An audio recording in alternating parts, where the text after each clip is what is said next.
warahmatullahi wabarakatuh. Halo semuanya, kembali lagi bersama saya Dian Rizky Jumar, mahasiswa dari Universitas Harun Ternate, Fakultas Ekonomi dan Bisnis, Program Studi Akuntansi, kelas 3B. Jadi tujuan saya untuk membuat video pada hari ini adalah untuk memenuhi tugas mata kuliah Ekonomi Syariah yang diampu oleh Dr. Suito. Nah, teman-teman, pembahasan kita pada hari ini merupakan lanjutan dari pembahasan pada video-video sebelumnya tentang perbankan syariah. Namun, pada hari ini kita akan membahas topik yang tidak kalah menarik lagi dengan pembahasan kita yang sebelumnya, yaitu tentang transformasi peran Bank Indonesia setelah kehadiran Otoritas Jasa Keuangan atau OJK. Sebelum kita lanjut ke pembahasan yang lebih mendalam lagi tentang topik kita pada hari ini, kita harus tahu materi ini akan membahas sebuah transformasi penting dalam arsitektur keuangan Indonesia, yaitu peran Bank Indonesia atau BI setelah mulai beroperasinya Otoritas Jasa Keuangan. Transformasi peran Bank Indonesia ini sangat penting dalam konteks ekonomi Indonesia. Nah, perubahan ini memiliki dampak besar karena mempengaruhi regulasi, pengawasan, dan stabilitas sektor keuangan di tanah air. Tujuan utama dari pembahasan kita pada hari ini adalah untuk memahami bagaimana peran Bank Indonesia berubah. Fokus utamanya pada saat ini adalah bagaimana sinergi antara Bank Indonesia dan Otoritas Jasa Keuangan bekerja untuk menjaga stabilitas sistem keuangan nasional. Selanjutnya kita bahas pada latar belakang dan pembentukan OJK atau Otoritas Jasa Keuangan. Sebelum OJK, Bank Indonesia memiliki peran ganda sebagai regulator dan pengawasan tunggal seluruh sektor keuangan termasuk perbankan. Nah, alasan pembentukan OJK, Otoritas Jasa Keuangan, dibentuk dengan tujuan untuk meningkatkan pengawasan dan regulasi sektor jasa keuangan secara keseluruhan. Sektor jasa keuangan mencakup perbankan, pasar modal, dan juga industri keuangan non-bank. Kemudian, dampak pada Bank Indonesia dengan adanya Otoritas Jasa Keuangan, Bank Indonesia harus beradaptasi dengan perubahan tanggung jawab yang baru. Kini peran regulasi dan pengawasan dibagi dengan OJK, sehingga Bank Indonesia dapat memilih fokus pada stabilitas moneter dan stabilitas sistem keuangan. Peran baru Bank Indonesia pasca Otoritas Jasa Keuangan. Setelah Otoritas Jasa Keuangan mengambil alih fungsi pengawasan dan regulasi bank, peran Bank Indonesia menjadi lebih berfokus pada 3 pilar utama, yaitu kebijakan moneter. Ini adalah fokus utama Bank Indonesia. Bank Indonesia dapat lebih fokus dalam menjalankan kebijakan moneter untuk mencapai dan memelihara stabilitas nilai rupiah. Hal ini mencakup pengaturan berbagai instrumen seperti suku bunga acuan. Suku bunga acuan ini menjaga tingkat inflasi dan mendukung pertumbuhan ekonomi yang berkelanjutan. Selanjutnya ada inflasi.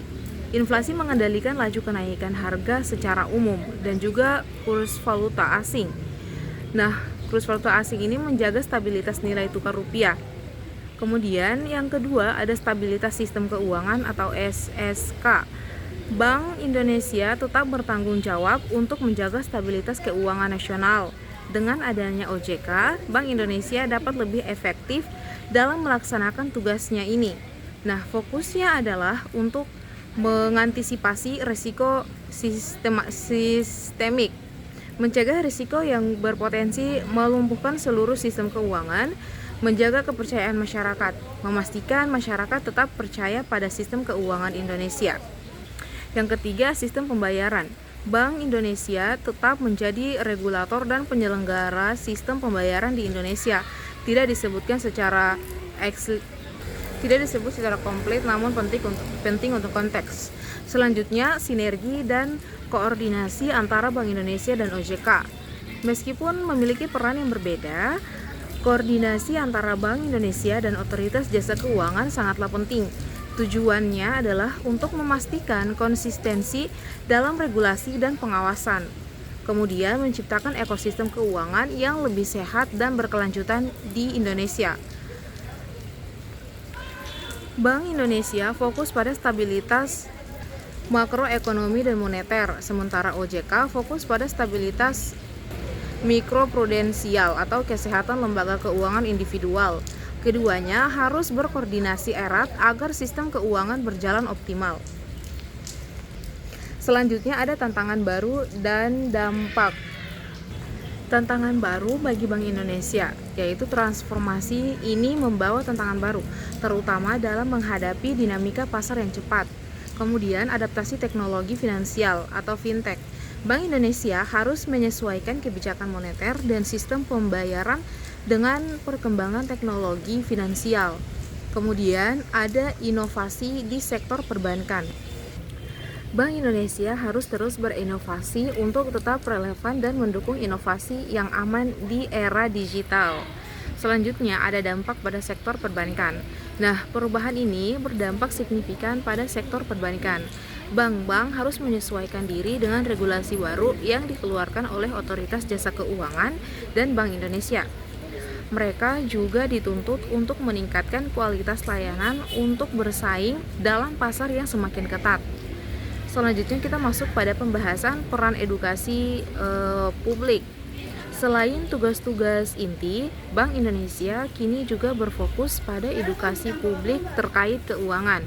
Pentingnya edukasi, masyarakat perlu memahami peran masing-masing lembaga, baik itu lembaga Bank Indonesia dan Otoritas Jasa Keuangan. Hal ini bertujuan untuk meningkatkan literasi keuangan dan pada akhirnya meningkatkan kepercayaan terhadap sistem keuangan secara keseluruhan. Mendalami transformasi peran Bank Indonesia atau BI. Perubahan fokus dari mikroprudensial ke makroprudensial dengan beralihnya fungsi pengawasan bank kepada Otoritas Jasa Keuangan. Bank Indonesia kini memiliki mandat yang lebih jelas dalam menjaga stabilitas moneter dan stabilitas sistem keuangan atau SSK. Sebelum Otoritas Jasa Keuangan, Bank Indonesia menjalankan fungsi pengawasan mikroprudensial atau mengawasi kesehatan bank secara individual. Namun sekarang fokus Bank Indonesia adalah pada makroprudensial, yaitu mengawasi risiko yang bersifat sistematik dan dapat mempengaruhi seluruh sistem keuangan dan perekonomian. Bukan hanya satu bank, ini menunjukkan Bank Indonesia untuk menggunakan instrumen kebijakan yang lebih luas, seperti rasio loan to value atau LTV atau debit service ratio atau DSR, untuk mengelola risiko kredit dan properti secara keseluruhan, sehingga menjaga SSK lebih efektif. Yang kedua, instrumen kebijakan moneter yang diperlukan setelah delegasi fungsi pengawasan. Bank Indonesia semakin mengoptimalkan penggunaan instrumen kebijakan moneter. Fokus pada kebijakan moneter ini memungkinkan Bank Indonesia untuk lebih cermat dalam mengatur suku bunga acuan, mengelola inflasi, dan menjaga kurs rupiah. Pemisahan peran dengan Otoritas Jasa Keuangan memberikan Bank Indonesia keleluasaan untuk mengambil keputusan moneter yang mungkin berdampak pada kinerja individu bank. Namun, diperlukan untuk stabilitas harga dan pertumbuhan ekonomi makro. Misalnya nih, kenaikan suku bunga untuk mengendalikan inflasi. Meskipun dapat menekan kredit perbankan, kini dapat diputuskan secara fokus penuh pada pencapaian target inflasi. Selanjutnya ada peran Bank Indonesia dalam sistem pembayaran meskipun tidak secara eksplisit diatur dalam pembahasan ini. Namun ini sangat penting karena peran Bank Indonesia sebagai regulator dan penyelenggara sistem pembayaran menjadi pilar yang semakin penting pasca Otoritas Jasa Keuangan. Bank Indonesia bertanggung jawab untuk memastikan kelancaran, keamanan, dan efisiensi seluruh transaksi pembayaran tunai dan non-tunai di Indonesia. Dalam era digital, tanggung jawab ini meluas sehingga regulasi dan mengawasi penyedia jasa sistem pembayaran, termasuk teknologi finansial atau fintech, keberadaan Otoritas Jasa Keuangan. memungkinkan Bank Indonesia untuk memfokuskan sumber daya pada inovasi sistem pembayaran, seperti pengembangan Quick Response Code Indonesia Standard atau KRIS untuk mendukung inklusi keuangan. Selanjutnya ada tantangan teknologi finansial atau fintech dan inovasi kehadiran otoritas jasa keuangan tidak menghilangkan tantangan bagi Bank Indonesia, khususnya yang berkaitan dengan perkembangan pesat teknologi finansial Bank Indonesia harus mampu beradaptasi dan berinovasi untuk tetap relevan di era digital, terutama dalam kerangka kebijakan moneter dan sistem pembayaran Bank Indonesia memiliki peran krusial dalam menyeimbangkan antara memfasilitasi inovasi dan mengelola risiko yang ditimbulkan oleh fintech. Misalnya, Bank Indonesia harus memastikan bahwa pembayaran digital tidak menimbulkan risiko sistemik, sementara otoritas jasa keuangan mengawasi aspek perlindungan konsumen dan praktik bisnis fintech yang berizin. Selanjutnya, ada mekanisme koordinasi resmi Bank Indonesia dan otoritas jasa keuangan, di mana sinergi antara Bank Indonesia dan otoritas jasa keuangan diwujudkan melalui mekanisme koordinasi resmi salah satunya adalah melalui Forum Koordinasi Stabilitas Sistem Keuangan atau FKSSK. Forum ini menjadi platform penting untuk berbagi informasi, melakukan asesmen risiko sistemik, dan merumuskan langkah-langkah penanganan krisis apabila diperlukan. Koordinasi ini penting untuk memastikan bahwa kebijakan moneter Bank Indonesia dan kebijakan pengawasan otoritas jasa keuangan berjalan selaras, tidak saling bertentangan, dan secara bersama-sama menciptakan ekosistem keuangan yang sehat dan berkelanjutan. Selanjutnya ada dampak terhadap regulasi sektor perbankan. Bagi sektor perbankan, dampak utama dari transformasi ini adalah penyesuaian terhadap kerangka regulasi baru. Bank kini tunduk pada regulasi makro prudensial dari Bank Indonesia terkait risiko sistemik dan regulasi mikro prudensial dari otoritas jasa keuangan terkait kesehatan dan tata kelola individu bank. Bank harus menyesuaikan model bisnis dan operasional mereka untuk memenuhi standar ganda ini. Hal ini menuntut bank untuk meningkatkan kualitas layanan, efisiensi, dan manajemen risiko mereka agar dapat bersaing dalam pasar yang semakin ketat dan terawasi. Selanjutnya, kita masuk pada pentingnya literasi dan edukasi keuangan dalam struktur keuangan. Dalam struktur keuangan yang terbagi antara Bank Indonesia dan Otoritas Jasa Keuangan, edukasi dan literasi publik menjadi semakin penting. Masyarakat perlu memahami dengan jelas peran dan tanggung jawab masing-masing lembaga. Bank Indonesia berfokus pada pemahaman publik tentang kebijakan moneter dan sistem pembayaran. Sementara Otoritas Jasa Keuangan berfokus pada perlindungan konsumen jasa keuangan.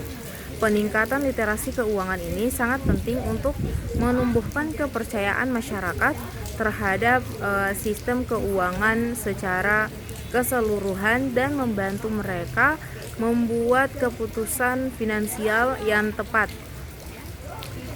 Selanjutnya, kita akan membahas tentang visi stabilitas dan pertumbuhan berkelanjutan. Keseluruhan transformasi peran Bank Indonesia pasca Otoritas Jasa Keuangan didorong oleh visi jangka panjang untuk menciptakan stabilitas dan pertumbuhan ekonomi yang berkelanjutan. Pemisahan peran pengawasan bank dari bank sentral adalah praktik terbaik global yang untuk menghindari moral hazard dan memastikan independensi kebijakan moneter. Dengan fokus yang lebih terdefinisi, Bank Indonesia dapat secara optimal berkontribusi pada penciptaan ekosistem keuangan yang tidak hanya kuat, tetapi juga mampu mendukung pertumbuhan ekonomi inklusif di Indonesia. Teman-teman, selanjutnya kita masuk pada aspek hukum, mekanisme, dan dampak kebijakan.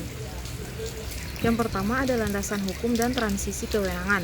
Transisi peran Bank Indonesia atau BI ke Otoritas Jasa Keuangan atau OJK memiliki dasar hukum yang kuat.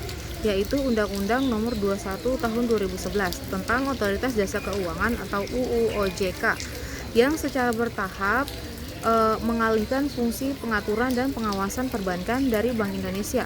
Pengalihan penuh kewenangan pengawasan perbankan secara resmi dilaksanakan pada tanggal 31 Desember 2013. Sejak saat itu, Otoritas Jasa Keuangan sepenuhnya bertanggung jawab atas aspek mikroprudensial perbankan yang meliputi perizinan, penilaian kesehatan bank individual, tata kelola, dan pemeriksaan langsung.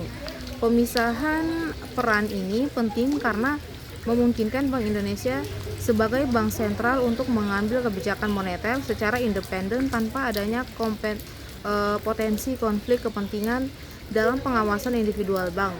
Secara prinsip yang dianut oleh praktik terbaik bank sentral di Indonesia. Selanjutnya ada perbedaan fundamental, yaitu perbedaan antara makroprudensial dan mikroprudensial. Pembedaan fungsi pengawasan antara Bank Indonesia dan Otoritas Jasa Keuangan terletak pada lingkupnya, yaitu makroprudensial dan mikroprudensial. Bank Indonesia kini berfokus pada pengawasan makroprudensial yang bertujuan menjaga stabilitas sistem keuangan secara keseluruhan dengan mengelola risiko yang bersifat sistemik, risiko yang dapat menyebabkan krisis meluas di seluruh sektor keuangan. Contohnya, kebijakannya meliputi penentuan rasio loan to value atau untuk mengelola risiko kredit dan permodalan di tingkat makro. Sementara itu, Otoritas Jasa Keuangan berfungsi pada pengawasan mikroprudensial, yaitu memastikan kesehatan dan solvensi setiap lembaga jasa keuangan, bank, asuransi, dan lain-lain. Secara individual, termasuk aspek perlindungan konsumen, kedua fungsi ini harus berjalan sinergis. Bank Indonesia mencegah krisis besar, sementara Otoritas Jasa Keuangan memastikan setiap pelaku di industri tersebut tetap kuat. Selanjutnya ada peran strategis Bank Indonesia sebagai leader of the last resort, yaitu meskipun fungsi pengawasan telah beralih, Bank Indonesia tetap memegang peran yang tidak dapat dialihkan sebagai LOLR. Peran ini adalah fungsi vital bank sentral untuk menyediakan pinjaman darurat likuiditas kepada bank yang menghadapi kualitas likuiditas jangka pendek, namun dinilai masih memiliki modal yang cukup. Pemberian fasilitas likuiditas ini ditunjukkan untuk mencegah kepanikan massal atau bank run dan menjamin kelangsungan operasional bank. Peran LOLR ini bertindak sebagai jejaring pengaman terakhir dalam sistem keuangan nasional dan merupakan bagian tak terpisah dari manajemen krisis yang dikoordinasikan secara erat dengan lembaga penjamin simpanan atau LPS dan Otoritas Jasa Keuangan. Selanjutnya ada tugas dan tujuan Otoritas Jasa Keuangan yang lebih luas. Dibentuk berdasarkan Undang-Undang Nomor 21 Tahun 2011, tujuan Otoritas Jasa Keuangan jauh lebih luas daripada sekedar mengambil alih pengawasan perbankan. Otoritas Jasa Keuangan berfungsi untuk memastikan seluruh kegiatan sektor jasa keuangan terselenggarakan secara teratur, adil, transparan, dan akuntabel. Selain itu, Otoritas Jasa Keuangan diamanatkan untuk mewujudkan sistem keuangan yang tumbuh secara berkelanjutan dan stabil, serta yang paling penting, melindungi kepentingan konsumen dan masyarakat.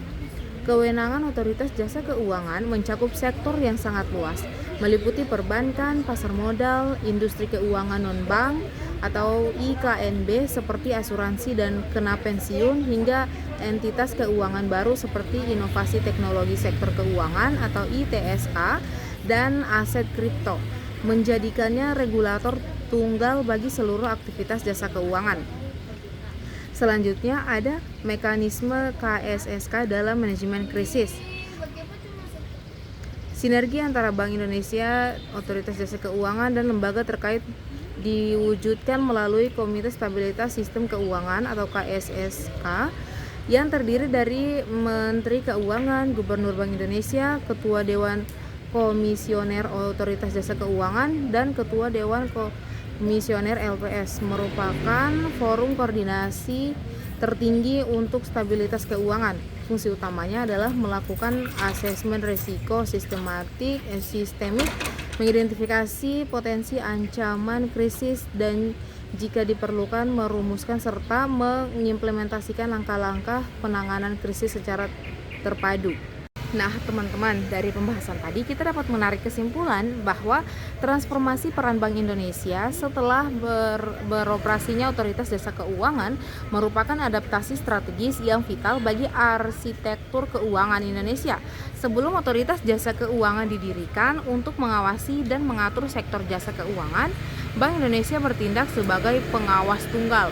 Kini, peran Bank Indonesia menjadi lebih terfokus pada mandat utamanya sebagai bank sentral, yaitu menjaga stabilitas moneter melalui pengendalian inflasi, pengaturan suku bunga, dan stabilitas nilai tukar.